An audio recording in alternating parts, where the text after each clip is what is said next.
Good morning po, kabalen. Maya pabak po kaya katamungan. Yes, ako po ang inyong lingkod, news streamer Justin Dizon. Bumabati ko sa inyo ng isang masaganang bagong taon. Happy New Year po, kabalen. Welcome ho dito sa ating programang CLTV 36 News Stream. Opo, maya-maya lamang ay magla-live din tayo sa telebisyon. Isang minuto. Hinihintay lang ho natin yung go signal ng ating mga kasamahan dyan sa Master Control Room. Shout out kay Michael Angelo Avila. Yan, Mike, sabihin mo pag papasok na ako. Man, good morning ho sa mga kababayan natin na nanonood din sa social media. Makibahagi ho kayo sa live discussion dito sa ating unang episode para sa taong 2025.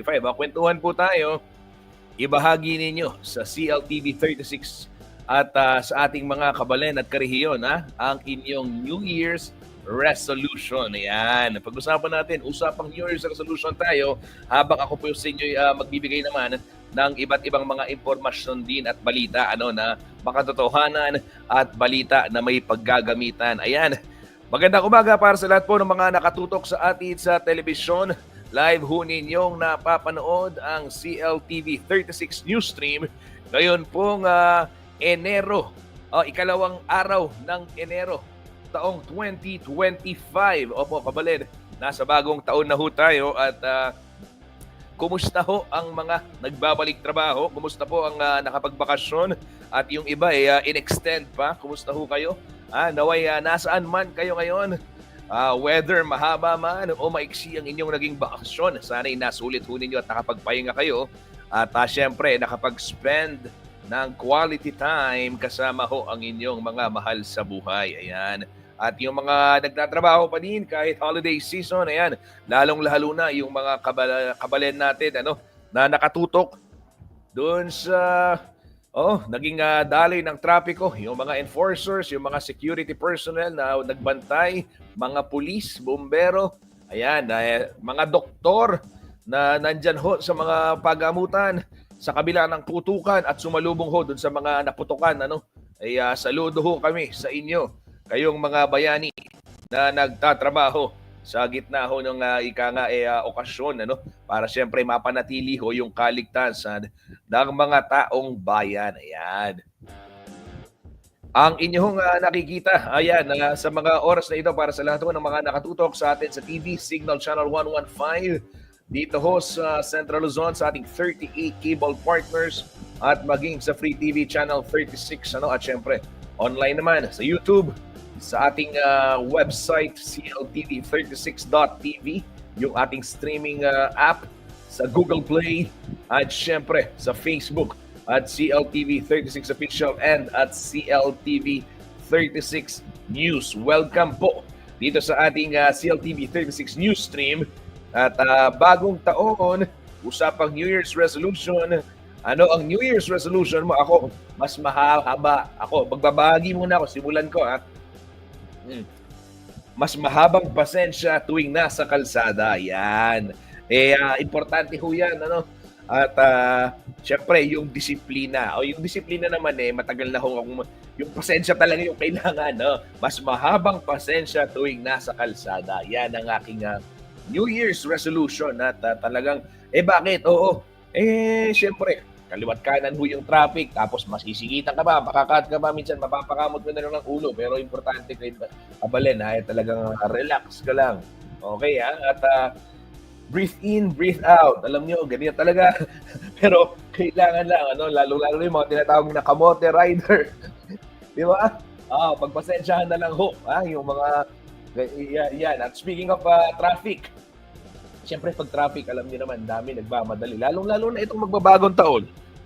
Di ba? Ang dami ho, kung napansin ninyo, yung mga pauwi ako, itong 30, 31, parang ganon.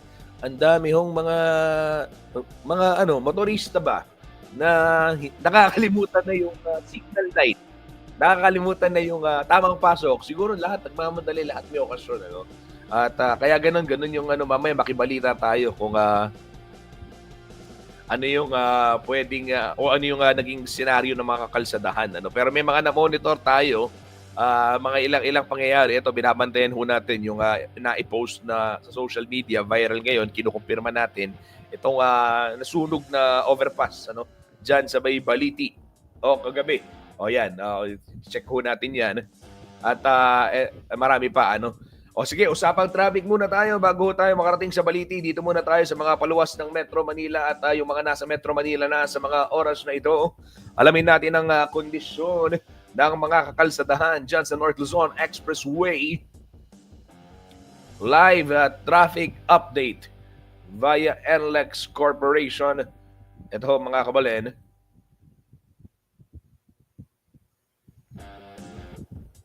Wait, lakihan lang ho natin. Yan. Full screen. Yan. So sige po, ang inyong nakikita sa bahaging itaas muna tayo. Diyan sa pinakaitaas, ito po ay portion northbound lane ng Balintawak Toll Plaza. Sa mga oras na ito ay pagkaluwag-luwag pa rin po, 10:19 ng umaga. Ngayon pong January 2, 2025. Maluwag din ang kalsada, ang portion diyan ho sa may Valenzuela Interchange at mabilis ang daloy ho ng mga sasakyan. Dito ho sa may gawing kanan, pinakaitaas, palabas ho yan ng Mindanao Toll Plaza. At hindi ganun kahaba yung pila ng mga sasakyan dyan ho, lalo na sa cash lane. At maayos pa yung sitwasyon dyan. Sa ibaba naman ho tayo,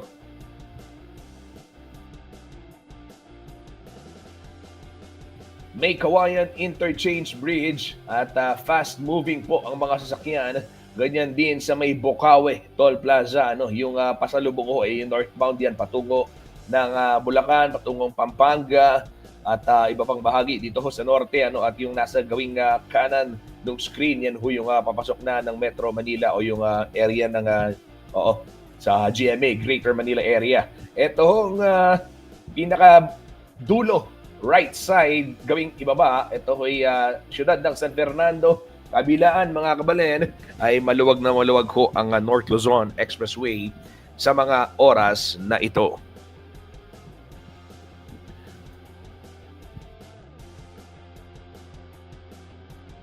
Ayan, bigyang daan ho natin yung mga nagko-comment sa ating live discussion. Kabalen, makibahagi po sa ating live discussion dito sa comment section. Basahin lang natin yung ilang mga nagkomento at syempre may katanungan tayo. Si Jong, Happy New Year, sabi ni Jong. Ayan, Jong, Happy New Year sa iyo at sa iyong butihing may bahay at sa iyong buong pamilya. Yan, Happy New Year, Jong Quiroz. Eto, sagot, pakita natin yung ilang sagot ng ating mga netizen sa ating tanong ngayong unang episode ng 2025. Anong New Year's resolution mo? Basahin natin. Sabi ni Buhay Ortelano, my New Year's resolution is bayad ko nga ng utang ko.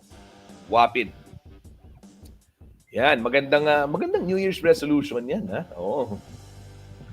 Inubo kaya kayo, kareng makiramdam itang ating New Year's resolution na makapamayad ng utang. Yan Opo, basta tingnan pong New Year's resolution yan. Bangkanita, basta tingnan mo naman tangalakang isipan Pero baluta naman, kayong kasakit ako ng biyeng talaga. Siyempre, isipan nyo po, itangautangan nyo, magkasakit siya naman. Makanita mo ito magkasakit siya naman po. Pekiliwas na kayo mo. So, ito po, sana, yan New Year's resolution ng Buhay Ortelano, bayad na nga karoing utang. Sana managumpay ka ken, magtagumpay ka dyan, kabalid. Basahin natin, si Ginoong Chofilo, lawin ko, dagdagan ko pa ang mga tutulungan ko. Ayan, napakagandang New Year's resolution din yan, Sabi ni Sir Chofilo, lawin ko. Yan, maraming salamat. Oo nga naman, be kind, be generous, at be helpful. Kung kaya din nating tumulong. Minsan ako, mga kabalin, na maganda rin isipin, na nandun ka sa sitwasyon na ikaw yung nakakatulong kesa ikaw yung tutulungan. Tama, di ba? Kasi parang kumbaga, gulong ng palad lang yan. It's either nandun ka sa isa or nandun ka sa isa, di ba? So, ah, kung ikaw ay blessed ka, di ba? So maganda na makakatulong ka din, di ba? At ipinagpala ka, ika nga, di ba? So yun eh. Mas ako personally, mas pipiliin ko rin na makakatulong ako kaysa ako yung tutulungan. So tama, magandang reminder ito na sa mga pinagpala mas maging matulungin, ano? Mas maging mapagbahagi rin ng ating mga blessings. Ayan. Maraming salamat Sir Chofilo Lawinco para sa iyong New Year's pagbabahagi ng iyong New Year's resolution. Ayan. Nanonood na rin si Kuyang Edgar Soriano, Maya pong habak kekongan. Happy New Year, boo, sabi ni Kuyang Edgar. Ayan. Kuyang Edgar, kumusta? Happy New Year. Anong handa? May natira pa ba sa mga spaghetti? May natira pa ba sa mga hamon, ganyan? Sigurado, pangatlong init na yan. Okay, Happy New Year, Kuyang Edgar, ha? Eto, meron pa. Nag-share din ng New Year's resolution si El Briones, mag-diet na kahit palaging manaba pa rin. Yan, sabi ni El, magda-diet na kahit na palaging manaba pa rin. Balo mo, El. Oo. Sabayan ba natin si El sa kanyang New Year's resolution? Magda-diet na ba tayong lahat? Ako kasi goal kong maging pinakamataba sa CLTV. Hindi, joke lang. Ako po, yan, maganda rin, El, pero syempre, gusto natin yan, pero mahirap, ilang beses ko na naging New Year's resolution yan. Pero syempre, tandaan ho natin, ang pagda-diet ay hindi para lang pampapayat o para lang sabihin na hindi tayo plus size, kundi para din sa ating kalusugan. Yun naman yung essence ko ng diet, Hindi dahil nasabihan kang, manaba ako. Kung healthy ka naman at hindi ka naman obese, saktong wala naman kong problema, di ba? Huwag ko tayong ma-pressure doon sa standards ng ating mga kababayan. Huwag na ho tayong ma-pressure doon sa... At saka yung mga na-pressure, huwag na mo kayo ma-pressure. Di ba? Darating din ho kami sa tamang panahon na kami ho ay magda-diet. Sabi nga ni El, di ba? Huwag niyo ho kaming bibilitin. Ayan. Pero, ayan, para yan sa ating kalusugan. Ako, magandang New Year's resolution, is healthy lifestyle. At yung diet talaga, component ho yan. Iwasan ang bawal. I'm sure marami ho sa atin ang nakakain ng bawal sa mga nakaraang araw. Ray Bravo. Yan, shout out Lolo Ray, yung mga kaklasiko sa Kata Press. Alaman po, sabi ng Kong Edgar, alamang mitagan, alaman tao. Sabi ni El, tama po. Yan, di ba? Tama naman, di ba? Ang pagda-diet ay hindi para sa iba, kundi para sa ating sarili, para sa ating kalusugan. Yan. Speaking of bawal, yung mga kumusta yung mga kababayan natin dyan na nakakain ng bawal? Ayan, ano ba yung naramdaman ninyo? Ako, medyo di ba? Medyo hilo, may buzz, May buzz, Sana maipagpag nating lahat yung mga bawal na nakain natin ngayong unang linggo ng 2025. Ayan, at na magandang makapag-walking, makapag-exercise. Isa yan sa mga New Year's resolution na ako din gusto kong panindigan na for once and for all. Hindi, para at least kahit nakakain ka, at least naglakad ka. Mahirap naman lalo na ho sa ating trabaho, panayang upo sa harap ng computer, talagang ako po, hindi maganda. Kaya active lifestyle. At sa mga nagtatanong, kung pwede bang mag-jogging mamaya, malalaman natin kung hindi uulan, at kung yung magiging taya ng panahon. Silipin muna ho natin itong weather forecast ng Pag-asa para po sa araw na ito, araw ng Huwebes, January 2, 2025. Narito po, Kabalen.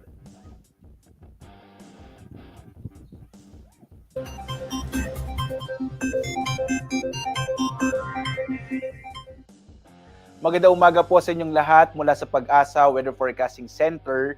Narito nang lagay ng ating panahon ngayong Huwebes, ikalawang araw sa bagong taong 2025.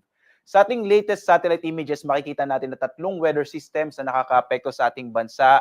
Ang Northeast Monsoon o Amihan, partikular na sa may Hilagang Luzon ang shear line o bangga ng mainit at malamig na hangin na nakakaapekto sa silangang bahagi ng Northern and Central Luzon, gayon din ang Intertropical Convergence Zone o ito yung ITCZ, na siya nagdadala ng mga kaulapan at malaking tsansa ng mga pag-ulan, partikular na sa bahagi ng Mindanao, kasama din natin ang Visayas, ilang bahagi ng Bicol region, habang itong ang shear line, magdadala naman ng malaking tsansa ng mga pag-ulan sa may silangang bahagi ng Luzon, partikular na dito sa may area ng Quezon Province, gayon din sa may area ng Romblon, makararanas din ng malaking tsansa ng mga pag-ulan ang bahagi ng Isabela, Aurora, gayon din sa may Cagayan Valley region, partikular na sa lalawigan ng Cagayan. Ang ibang bahagi ng Cagayan Valley ay maaaring makaranas ng mahinang mga pag-ulan dulot ng amihan o northeast monsoon, kasama dyan ang Ilocos Norte.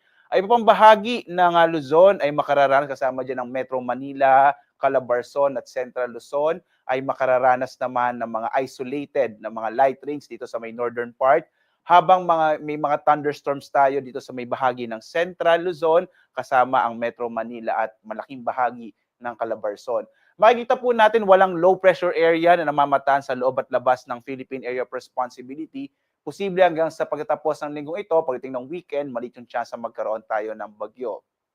At dito nga sa Luzon, makikita natin ang malaking chance ng mga pag-ulan dulot ng ITCZ, partikular na sa ilang bahagi ng Bicol region, kasama itong lalawigan ng Romblon. Samantala, ang shear line magdadala pa rin ng malaking chance ng mga pag-ulan sa may bahagi ng silangang bahagi ng Luzon, partikular na nga itong Cagayan, kasama yung Isabela, gayon din ang area ng Quirino, at kasama din yung Aurora at ilang bahagi din itong Quezon Province. Samantala, may hinang mga pag-ulan na mararanasan sa Cordillera at lalabing bahagi ng Cagayan Valley region, kasama po ang Ilocos Norte. At sa nalabing bahagi ng Ilocos region, asahan yung mga isolated light rains. Dito naman sa Kamaynilaan, kasama ang nalalabing bahagi ng Central Luzon, gayon din ang Calabarzon. Ngayong araw, makikita pa rin yung haring araw, pero posible yung mga isolated o pulo-pulong mga pag-ulan, pagkilat, pagkulog, at maglalabas naman tayo ng mga rainfall advisories kapag meron tayong mga namatang kaulapan na maaaring magdala ng mga pag-ulan. Agwat ang temperature sa Lawag, 25 to 31 degrees Celsius. Sa Tuguegarao, 23 to 28 degrees Celsius. Sa Baguio naman, 16 to 23 degrees Celsius. Habang sa Metro Manila, 24 to 30 degrees Celsius. Sa Tagaytay naman, 22 to 29 degrees Celsius. Habang sa Legazpi, 25 to 29 degrees Celsius. At malaking bahagi naman ng Palawan ay makararanas ng maulap na kalangitan na may mga pag-ulan, dulot yan ng Intertropical Convergence Zone. Agwat ang temperature sa Calayan Islands, 26 to 31 degrees Celsius. Sa Puerto Princesa naman, 24 to 31 degrees Celsius. Malaki din chance ng mga pag-ulan sa malaking bahagi ng Kabisayaan, lalong-lalo na dito sa may Eastern Visayas, dulot ng ITCZ. Agwat ang temperatura sa Iloilo, 25 to 30 degrees Celsius. Sa Cebu naman, 26 to 30 degrees Celsius. Habang sa Tacloban, 25 to 30 degrees Celsius. Magiging maulap din po ang kalangitan sa malaking bahagi ng Mindanao, dulot ng ITCZ. Lalong-lalo na sa may silangang bahagi ng Mindanao, yung Caraga at saka po yung Davao region. Agwat ang temperatura sa Zamboanga, 25 to 32 degrees Celsius. Sa Cagayan de Oro, 24 to 30 degrees Celsius. Habang sa Davao, 25 to 31 degrees Celsius. Wala naman tayong nakataas na gale warning. Ito yung babala natin sa malaking pag-alo ng karagatan. Pero mag-ingat pa rin yung northern area. Sa mga baybayin po sa may northern Luzon, inaasahan natin na lalakas ang hanging amihan sa mga susunod na araw. Kaya iba yung pag-iingat, lalong-lalo na sa mga maliit na sasakyang pandagat at maliliit na mga bangka, dahil posibleng katamtaman hanggang sa maalon na karagatan ang maaaring maranasan. At bukas, inaasahan natin ang malaking tsansa ng mga moderate o heavy o katamtaman hanggang sa malalakas na mga pag-ulan, partikular na sa may silangang bahagi ng Luzon, lalong-lalo na sa lalawigan ng Cagayan, dulot yan ng shear line. Mag-ingat po sa mga posibilidad ng mga flash floods and landslide. Pagdating ng araw ng Sabado, magpapatuloy ang inaasa nating mga pag-ulan sa may silangang bahagi ng Cagayan Valley region, kasama ang Aurora at lalawigan ng Apayao. Iba yung pag-ingat pa rin po, lalo na sa mga potensyal na mga landslides and flash floods. Ito ay dulot ng shear line o yung banggaan ng mainit at malamig na hangin. Kaya inaasahan din natin, posibleng pagdating ng araw ng weekend, Sabado at Linggo, posibleng malaki yung tsansa ng maulap na papawirin na may mga kalat-kalat na mga pag-ulan, pagkilat, pagkulog sa malaking bahagi ng Luzon. Ang araw naman natin ay sisikat ganap na 6:22 na umaga at lulubog, ganap na 5:39 ng gabi. At sundan pa rin tayo sa ating iba't ibang mga social media platforms sa X, Facebook at YouTube at sa ating website bagong.pag-asa.dosc.gov.ph kung saan makikita po natin ang mga latest update at mga advisory sa lagay ng ating panahon. At live mula sa Pag-asa Weather Forecasting Center, ako naman si Obet Badrina. Maghanda po tayo lagi para sa ligtas na Pilipinas. Happy New Year po sa inyong lahat. Have a blessed day.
Nagbabalik po ang CLTV 36 news stream. Opo, naka-break lang ho tayo sa telebisyon mga kabalin at hindi lang natin.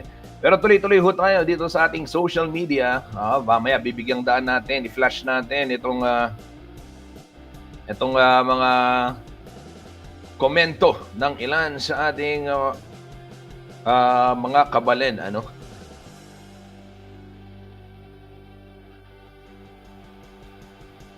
Narito po yung ilang mga comments. Si Roald may sinasabi na hindi po totoo. Sabi niya would be announced by cease operating effective April. Roald, nangyari sa'yo, tol. Hindi po totoo. Kung ano man yung sinasabi ni Roald dito sa comment section at hindi din natin naiintindihan actually. Effective April 2025, cease operating. Wala pong katotohanan. Kung yun man yung kanyang tinutukoy sa aking pagkakaintindi dito sa komento niya. Hindi ko na lang Opo.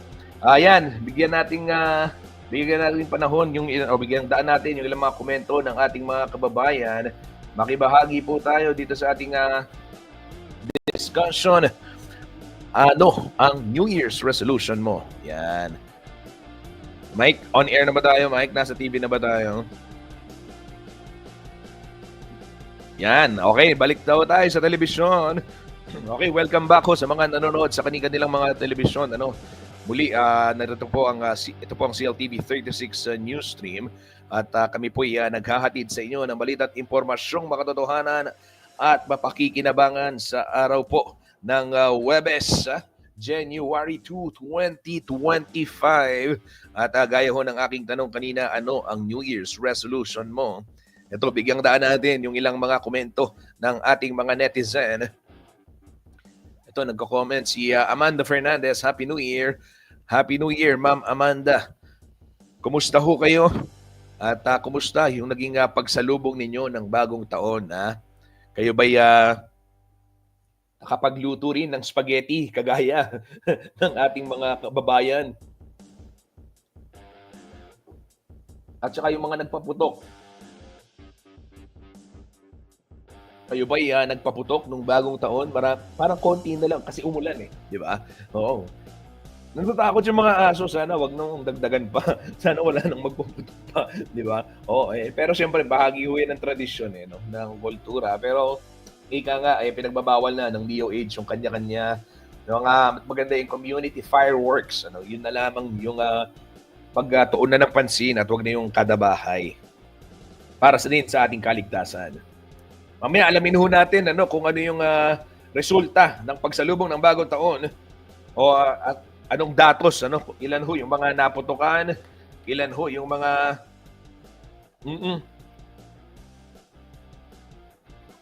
ilan yung mga itinakbo sa pagamutan.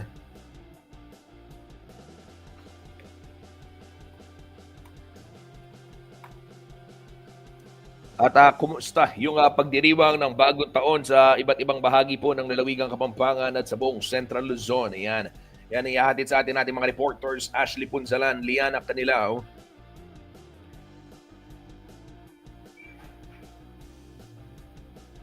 Eto ho, Kabalen. Sa mga sabi ni Bang Palele, sana po walang magkasakit sa pamilya. Ayan, oo. Ay magandang ano yan. Yan din ay isa sa mga ating kasal na yung pagsalubog ng 2025. Ika nga, di bali ng sakto mong milalabas sa harapin bali ng sobra-sobra yung grasya. Alam mo sana rugong masakit. Opo, totoo ho yan. Iba ang pakiramdam, ano, at hindi ho natin gusto. Ano. Ayan, Don Share, ayan, Alvin Quijado. Alvin, ayan, maganda kausapin natin si Alvin. Kumustahin ho natin, ano ba yung New Year's resolution? Kumustahin natin si Alvin. Alvin, may papadala ako sa iyo at may papadala ko sa iyo maya-maya, Alvin, yung link at kwentuhan tayo, Alvin. Kumustahin kita. Yan, si Alvin ho, yung ating masugid na tagasunod, follower at isang estudyante ng komunikasyon sa Pampanga State State Agricultural University, ano? At isa hong nangangarap na maging broadcaster. Ngayon pa lang talaga aktibo bilang isang citizen journalist. Ito. Basahin lang natin yung balita mula ho sa Police Regional Office 3. Hatid sa atin ni Liana Canilao. Sabi, mas mababa umanong naitalang kaso ng fireworks o firecracker-related injuries na nasa 62 kumpara sa 185 na insidente noong nakaraang taon. Okay, so as we speak, 62. Ayan ito ho'y kapapasok lamang na balita mula po sa Police Regional Office 3. Hatid po ni Liana Canilao, 62 ang naitalang firecracker-related injuries na na-monitor po ng PNP, PRO3, kumpara ho doon sa 185 noong nakaraang taon. Ayan. So, kapansin-pansin naman kahit sa ating sariling monitoring, malalaman natin, makikita natin na hindi ganoon kadami yung mga nagpapaputok, dahil, one thing is maulan. Yung 24 malakas-lakas din yung 24 nung magpapasko malakas din yung ulan nung 24, di ba? And then pagdating nitong bagong taon, umulan din. Yung 31, yung Bispera, so may pag-ulan din sa ilang bahagi po ng Pampanga. So yung na-monitor natin, hindi ho ganoon kalakas o hindi ganoon kadami yung mga talagang nagpaputok. Well, of course, nung pagdating nung nung 12 midnight, tuloy, alas 12, yon 12 midnight, mas doon talaga. Pero before, I remember when I was younger, talaga marami kahit early pa lang, alas 7 pa lang ng gabi, early in the evening, di ba, mga 6 p.m. pa lang, 5 p.m. pa lang, ang dami na. Well, this was years ago, okay? Hindi naman ho ngayon, So, ayan ho, mga kabalen, Maraming salamat sa mga nag-comment. Alvin Quijado, ayan, Vin, thank you, Vin, Sige, silipin ho natin yung ilang mga impormasyon dito ho sa Facebook page ng CLTV 36 News.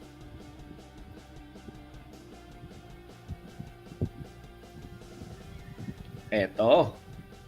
Kakaibang pagsalubong din ho ng bagong taon, natunghayan ng ating reporter na si Ashley Punzalan dyan ho sa kanilang bayan sa Apalit, Pampanga. Ito yung pagiging gumawa ho ng karakter na papaputukin, o mga effigy.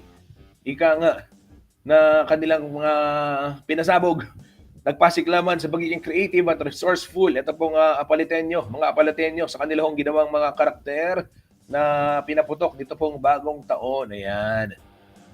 May mga gawa ho sa dayami, dyaryo at kahoy itong mga effigy.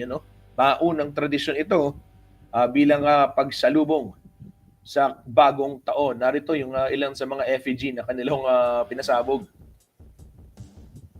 Ayan, pakita natin full screen. Gaganda, Yan. Yung mga, hindi ba sila bubuto? Di ba? Oh, di ba? Mahuhusay. Oh, yung cute nito Si ano to si Damulag. Di ba sa Shin-chan? Ay, sorry, Shin-chan tuloy. Shit, napaghalo ko na. Sa Doraemon, si Damulag sa Doraemon. Pero si Damulag na pumayat Oo, di ba? So,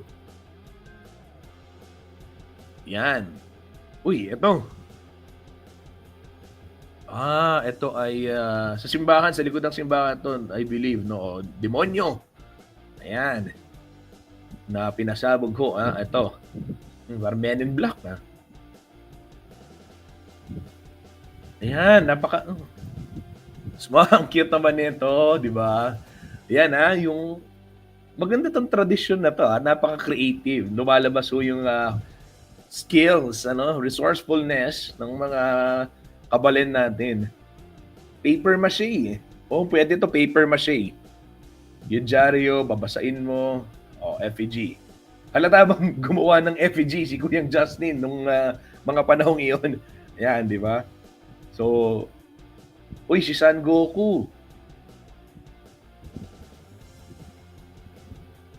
Si Joker na Santa. Diba? Di ba ang galing, Ayan, palakpakan sa ating mga kabalen dyan sa Apalit. Ang mga litratong yan, ibinahagi sa atin ni Jeric Mamaon Kailao ng TMPYT at Anak Plaza. Yan, maraming salamat, Jeric.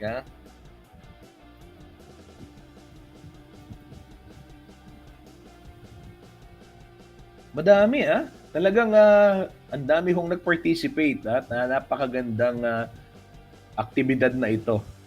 At least nga naman, di ba, kaysa sa yung pinagkakaabalahan, di ba? Natututo pang maging creative itong ating mga kababayan. Ayan, congratulations, pagbati ho sa mga lahat ng lumahok dito sa pagdiriwang na to. Diyan sa Apalit, Pampanga.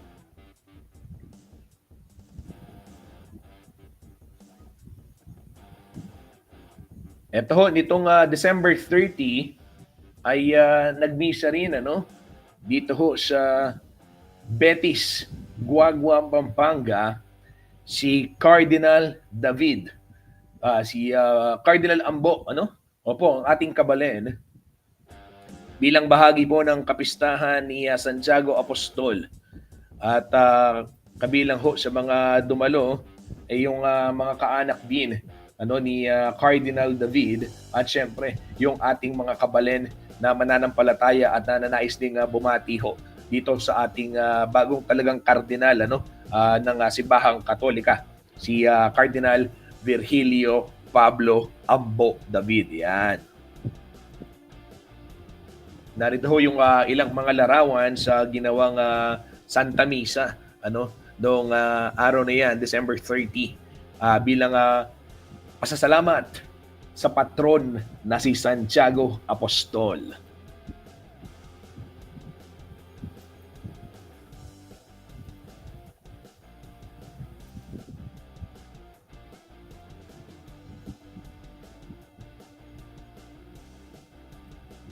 Live din hong napanood ito, mga kabalen, sa CLTV 36.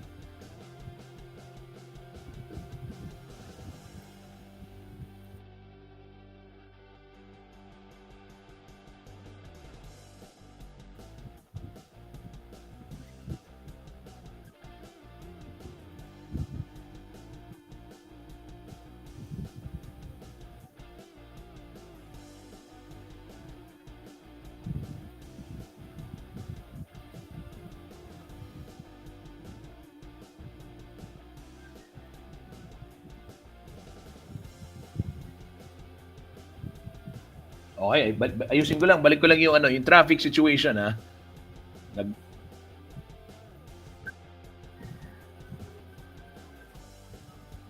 Tumatawag si Roald Gonzalo. Roald, nagpo-programa tayo.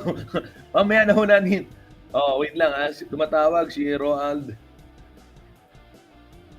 Roald, chat lang muna my brother. Yan. Nagpro-programa tayo. Ayan, si Roald Gonzalo, ito, nagko-comment din eh. Ayan.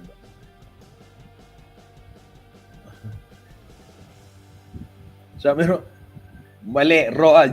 Justice Dizon, your birthday since 1987. No? Oh, hindi po totoo. Mali. Wrong information, Roald. Hindi po totoo yan. Mali din, Roald. Tapos si Roald dito kaya ako nahinto ngayon eh. Oh, mamaya na Roald oh. Yan. Silipin ho natin yung ilan pang mga balita o mga laman. Ito pong page ng CLTV 36 News.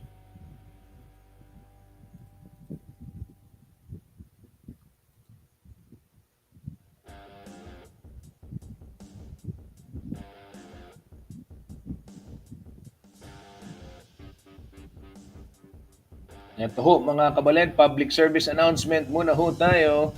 Bigyang daan natin sa ating community billboard. Pinaghahanap po ang asong si London. Isang brown na aspin, male na may suot, lalaking aspin na nakasuot po ng pulang kwelyo. Red collar. Huli pong nakita noong December 24 sa Purok Paraiso, Sindalan. Nakatakas sa gate at natakot sa mga paputok kaya nagtago. Yan, mga kabalin. Hanggang ngayon, pinaghahanap pa rin. Huwag na ho kasi tayo magpaputok. Ano ba? Gigil niyo ako eh. Oo, ayan ho. Sana ho nahanap na si London at nakauwi na sa kanyang mga magulang. Opo. I can only imagine the pain. Ito hong mga may-ari kay London.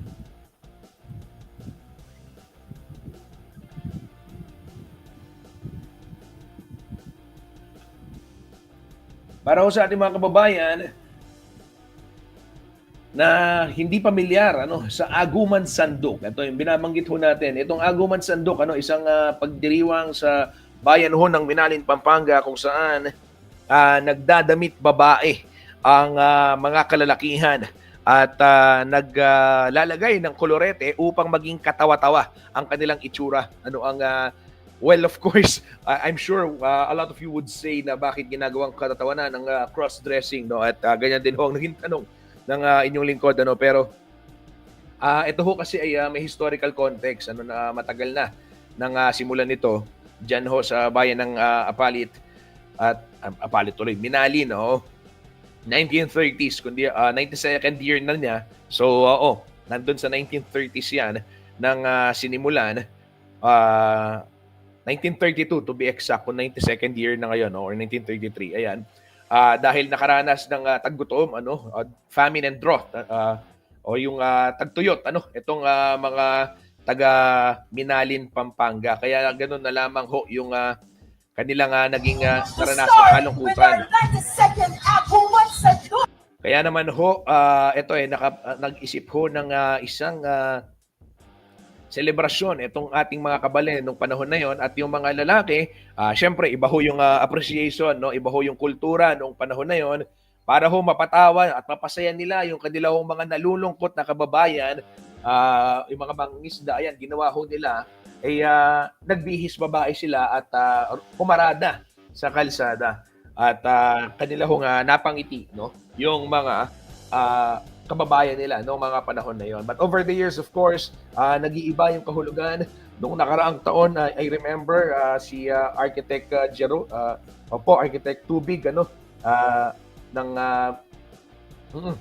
Minali, tourism officer, sinabi na ito meron ding pinopromote din yung inclusivity at kung paano rin ipapakita yung pagkakaisa doon sa kanilang komunidad at naatanong naman natin din yung mga LGBTQIA+ community para sa kanila hindi naman sila offended doon sa pagbibihis babae nitong mga kanilang kababayang lalaki para gawing katatawanan at alam naman nila kung ano yung cultural context nitong kanilang selebrasyon.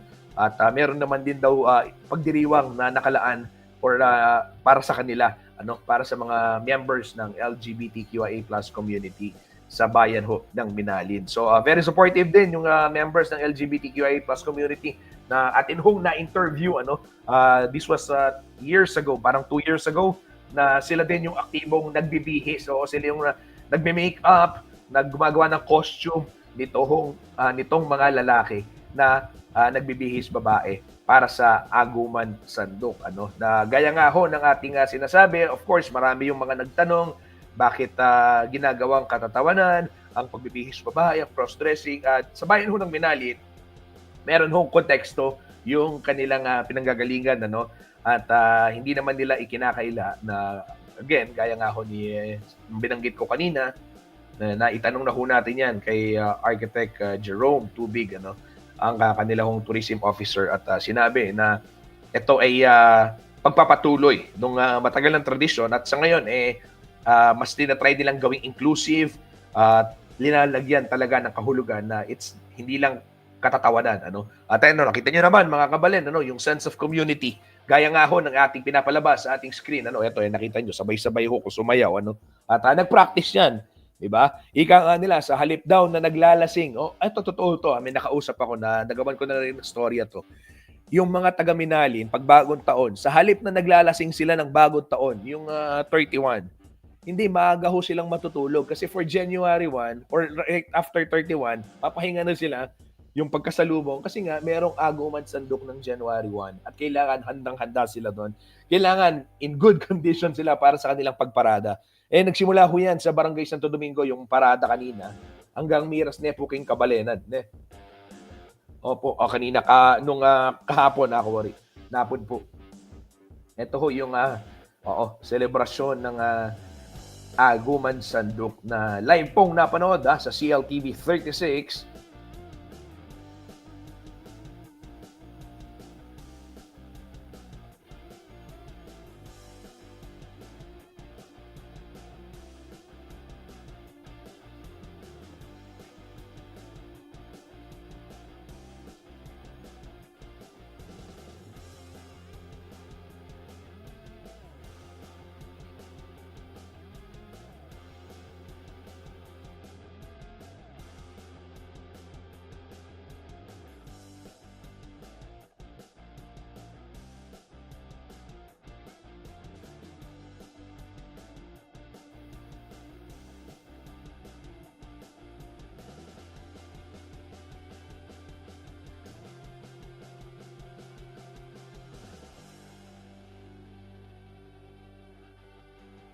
Kabalend, magpapaalam na ho ang inyong lingkod.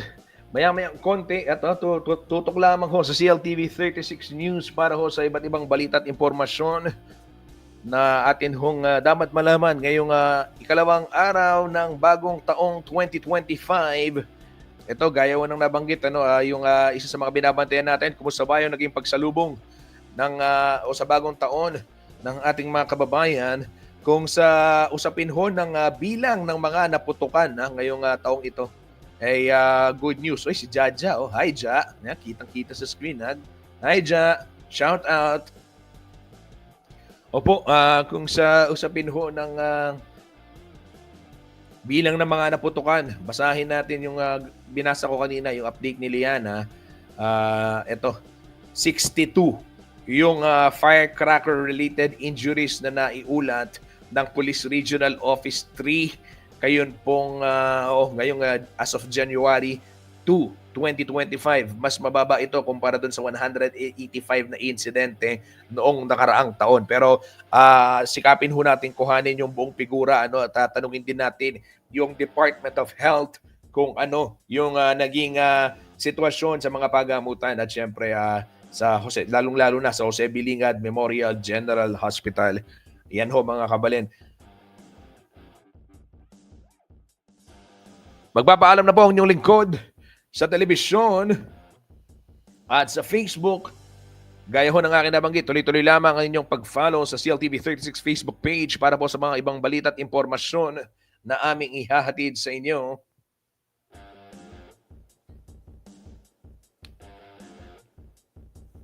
Maraming salamat sa mga nakasama namin sa TV. Eto, sa Facebook, tuloy lang natin itong panonood natin ng Aguman Sanduk. Okay, sige. Okay, thank you na, Renz. Mike, thank you. Sa TV, magbababay na muna tayo. Yan, okay. So tuloy lang natin yung panonood natin ng Aguman Sanduk dito dito sa ating Facebook page, ano, at maya-maya magpapasok din ako ng ilang mga komento at ilang mga ito si Alvin, yan, mamaya kausapin natin si Alvin, sige. Sir, wait ko po yung isi-send nyo. Ayan, to. Sorry Alvin. Ito, Bin. Papadala ko Alvin, yan.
Okay, correction ho. May nabanggit akong mali kanina.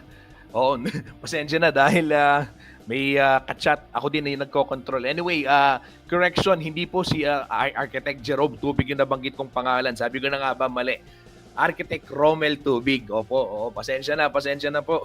Paglilinaw, correction, my bad. Mali po ang aking nabanggit na pangalan. I was referring to Architect Romel Tubig, yung pong Municipal Tourism Officer ng Minalin, Pampanga. Na-confuse lang ho ang inyong lingkod. Pasensya na, I was not referring to hindi attorney nga si Sir Jerome. Yung nabanggit ko ho kasi kanina is Architect Jerome Tubig. Malihong pangalan ang nabanggit ko. I was referring to Architect Romel Tubig. Ayan, yung pong Tourism Officer ng Minalin, Pampanga. Again, I'm sorry. Pasensya na ho sa confusion. Nagkamali po ang inyong lingkod. Ayan. Sige po, sa oras na ito, kumustahin natin si Alvin Quijado, itong ating citizen journalist at isa sa ating mga masugid na tagasunod dito sa ating programa. Bago natin sa ipasok, Vin, wait lang, mabilis lang.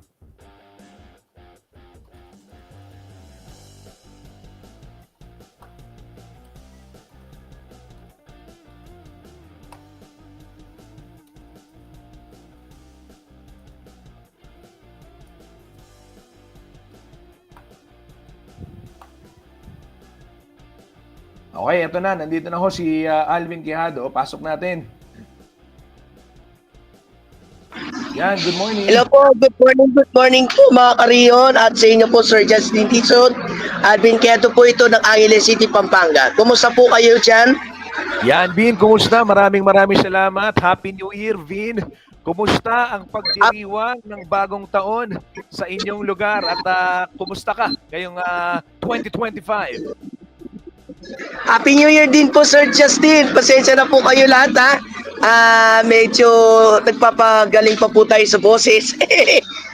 Nag-live coverage din po ako nung gabi sa labas ng aming bahay, no, to check the situation ng mga kabarangay ko sa aming sa palibutan dito po sa Angeles. So generally peaceful naman po ang naging celebration ng New Year. Although may mga kapbahay naman po kami na nagsasiyahan, no, may mga iba-ibang style ng pagpapasaya tulad po ng iba nagbabasaan sila, may namang iba nagbubusina ng malalakas, may iba naman yung mga nakaugalian po ng mga Pilipino, ano po, at saka okay naman po ako ngayon as of this time. Ngayon po medyo hindi pa po okay yung aking boses dahil nga namaus po tayo kakabati sa mga sa mga followers ko ng Happy New Year, kakasigaw. Dahil nga masaya eh. So nakapag-live naman po tayo ng maayos and raos ko naman po. Yan, congratulations. So, Vina, tanungin lang kita. Siyempre, meron tayong question of the day ngayon. Ano yung New Year's resolution mo? Baka gusto mong ibahagi sa ating mga viewers at sa mga netizen. Actually po, marami nagtanong po sa akin yun tungkol sa mga resolution na yan Meron po kasing iba, ito po para po sa akin, sa mga kariyo na mga hindi nakakaalam. Ako po paniniwala ko, yung mga resolution na yan tuwing New Year, hindi po agad natutupad. Kumbaga, tatabi lang tayo. Hindi po agad natutupad yung mga promises natin o yung mga New Year's resolution natin. Kasi bakit? May iba nga gusto magpapayat. Bakit may mga iba nagpapataba pa rin? Sabi nila, ang gusto ko po ay pumayat. O bakit may mga iba po tumataba po sila? Bakit yung iba gusto nila maging magandang buhay? Bakit sa kabaligtaran hindi naman? Ibig ko po sabihin dapat kung matutupad ang New Year's resolution, pangatawanan, kumbaga panindigan, hindi po yung hanggang salita lang pa. Yung mga ganun pong bagay. Pero ako po doon sa tanong nyo, ang masasagot ko po ay hindi ko po matutupad yung New Year's resolution kung lagi naman nangyayari yung mga ganun pong bagay. But sa akin paniniwala lang naman po yun. At saka bahala na po sila, gusto nila yan hindi naman natin mapiplis yung tao kung gusto nilang tuparin o hindi Pero siyempre, sa usapang tradition, hindi na po naaalis yung mga ganyang resolution na yan, sir. Maraming salamat po. Okay, so wala kang New Year's resolution, Alvin? Wala, yes po, malinaw po, wala po. Okay, walang New Year's resolution si Alvin, mga kabaleno. Oo. Pero gusto mo bigyan kita? Sir, maaari po pa magdagdag, sir? Sige, go ahead, yes. Okay. Kasi po, kapag sinabing resolution, dapat tuparin. Hindi yung resolution po na hanggang salita lang, hanggang bibig lang, hindi kayang pangatawanan, hindi kayang panindigan ba. Halimbawa, example pa po halimbawa sa isang sitwasyon, gusto ko po maging isang doktor, pero ang gusto na maging doktor, hindi iba na pala yung journey. Yung po mga ganong bagay, kasi hindi po agad natutupad yan Kung ipapaubayan natin sa Panginoon po, mga Kariyon at Sir Justin, mangyayari kung meron tayong pagtitiwala. Sabi nga po sa Proverbs 3 verse 5 to 6, trust in the Lord po. Yun po yung pinakasusi. Kung talagang may pananalig po tayo sa Diyos at paniniwala po sa Kanya at nananalangin, nagpapasalamat, matutupad yung mga prayers po natin. Kahit hindi na yung New Year's resolution, yung mga prayers po natin na maging magandang bansa natin, mabawasan ng corruption, mabawasan yung mga patayan, mabawasan yung mga biktima ng kung anumang mga disaster, mga krimen, at yung pag-unlad ng ating bansa. Yun ang dapat nabigyan ng pansin ng ating mga kababayan at ng mga nasa nakaupong mga politiko. Yun po sana. Okay, Pero yung resolution, yun po hindi po agad natutupad. Prayers po dapat ang susi. Yun lamang po. Okay, Vin. Sige, maraming salamat, Alvin Quijado. Pero ako, bibigyan kita. Baka lang gusto mong i-consider ang maging medyo masaya at wag masyadong gigil. Sabi ko Vin, chill mo lang. Second day pa lang ng January. Chill mo lang. Hindihan mo lang. Pero tama. Hindihan ko. Maraming salamat. Tayo sa mga bagay-bagay. Alam ko naman na dedicated ka talaga at passionate ka. Vin, maraming salamat sa iyong mga pakikipagkwentuhan at mag-iingat ka. Balitaan ulit tayo. Maraming salamat. Pwede po ba mag-greet, sir? I-shout out mo muna ang iyong mga taga-suporta, lalong-lalo na yung iyong mga followers. Okay, shout out po sa mga classmates ko po sa PS Development Communication 3 sa ABCMA Family, sa buong CLTV 36 family at sa mga sinusuportahan kong radio station. Siyempre, good morning po sa inyo at sa mga barangay ko na sa palibutan. Happy New Year po sa inyo lahat, and bago po tayo magpaalam, ito po yung situation po namin ngayon. Sandali lang po ha. Paano ba ito? Iharap yung facing front. Okay, ayan po yung situation po namin ngayon. Clear po na wala pong masyadong traffic. Ngayon pong alas 11:09 ng umaga. At okay naman po dito, dire-diretso naman po yung daloy ng mga sasakyan. And siyempre may mga konting traffic build-up dahil nga marami pong lumalabas sa mga kababayan namin dito. Pero as of now, wala naman po tayo nababalitang untoward incidents sa ngayon po. Pero simula nung December 31 hanggang ngayon ay wala naman po kung naririnig at nababalita ang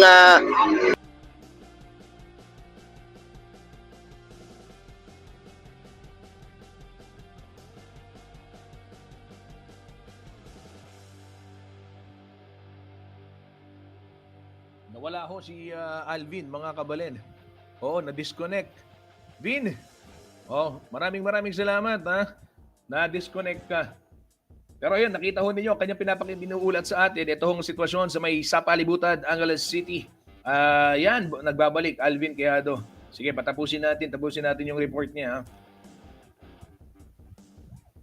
Vin, naririnig mo ako? Sige, pasok tayo ulit. Ayan, nandito ho si Alvin.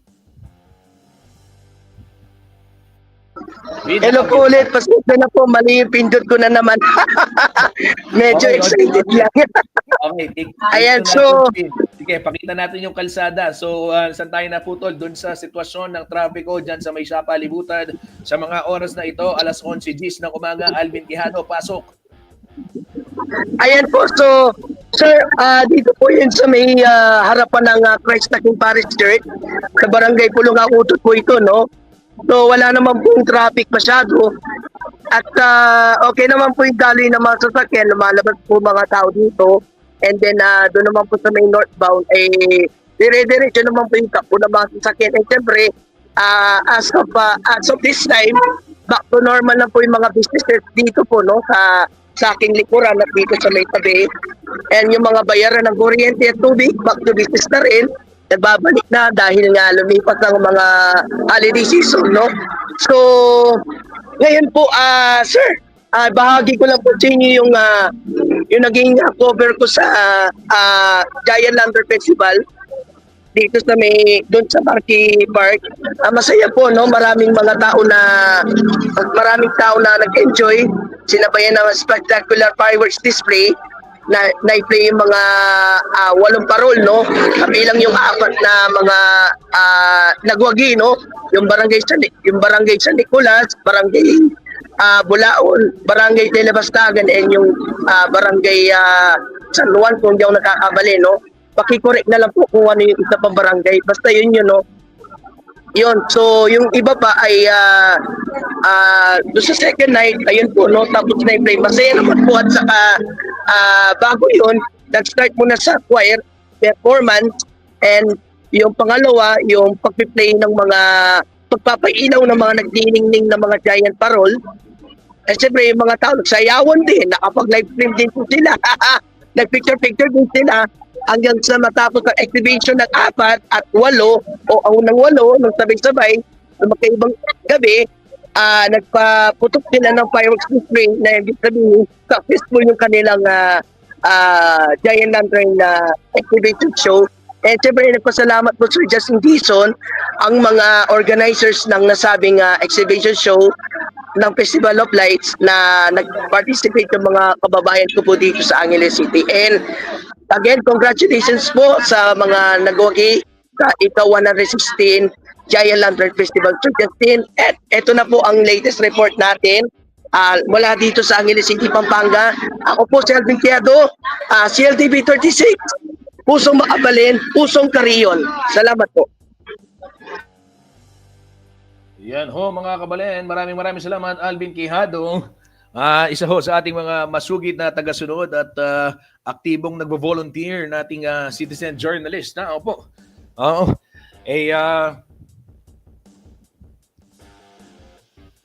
Nakasama ho na din sa pagbabantay din si Alvin sa iba't ibang kaganapan dyan ho sa Angeles City. Yung binabanggit ko nga kanina, pero Vin, New Year's resolution, i-chill mo lang, gigil si Alvin eh.